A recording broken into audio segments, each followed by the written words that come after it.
তো রেডি হয়ে গেছেই আমার ওটস আর পনিরের রেসিপি। তো তোমার প্রতীক্ষিত টাইমের মধ্যে আমি তোমার লাঞ্চ রেডি করে দিয়েছি তো, এবং তার আগে হ্যালো গাইস, আজকে তোমাদের সাথে শেয়ার করব ওটস আর পনিরের একটা দুর্দান্ত ডায়েট রেসিপি। সঙ্গে থাকো আর দেখতে থাকো। তো শুরুতেই পনিরটা কেটে নেব আমি। পনিরটা কিন্তু আমার আসে দেখো মেডোকার্ট থেকে, একদম ফ্রেশ পনির। অর্ধেকটা আমি কালকে ইউজ করেছিলাম আর অর্ধেকটা আমি আজকে ইউজ করব।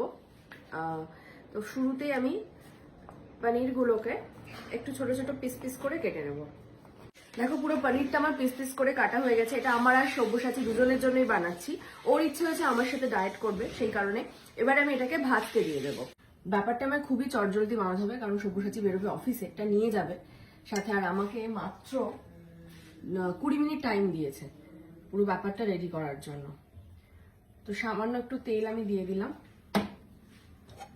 দিয়ে কড়াটাকে সুন্দর করে একটু গরম করে নিতে হবে, নাহলে কিন্তু ওটা লেগে যেতে পারে।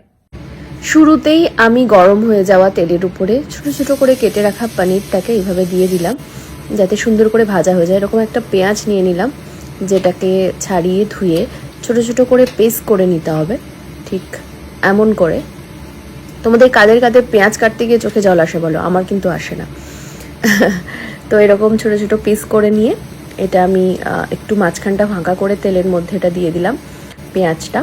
এবার এরকম সাইজের একটু আদা নিলাম, আদা নিয়ে ছাল ছাড়িয়ে ধুয়ে আদাটাকে গ্রেট করে দিলাম, কারণ পনিরে আদা কিন্তু দারুণ লাগে। এরপর সুন্দর করে ঘেটে দিলাম জিনিসটাকে, যাতে পুরো ব্যাপারটাই ভাজা ভাজা হয়ে যায়। আর দেখো আমি পিঙ্ক সল্ট ইউজ করি, পরিমাণ মতন পিঙ্ক সল্ট দিয়ে দিলাম। এই সল্টটা না নর্মাল সল্টের থেকে একটু বেশিই লাগে, কারণ নাহলে নুনটা হয় না। এবার নুনটা দিয়ে ভালো করে আমি নেড়ে দিলাম পুরো পনির এবং মিশ্রণটাতে। এইবারে যেটা করলাম, পরিমাণ মতন ওটস, সাদা ওটস দিয়ে দিলাম, সব্যসাচী আমার দুজনের জন্যই।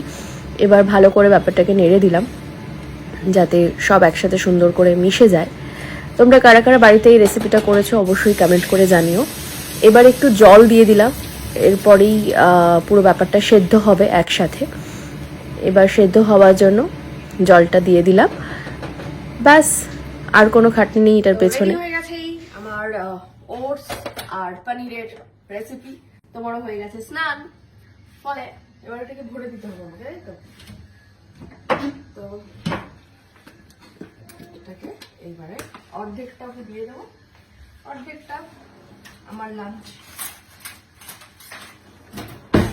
কতদিন করবে তুমি? হ্যাঁ, করি।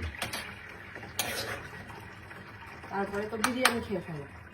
আমি সপ্তাহে একদিন খেলাম, আবার পরের সপ্তাহে আমার বন্ধুর বিয়ে আছে, সেখানে খাবো। আচ্ছা, তাহলে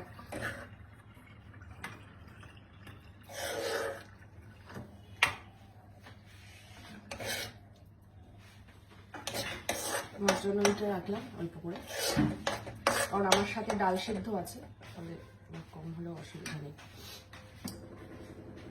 এটা হচ্ছে সব্যসাচী।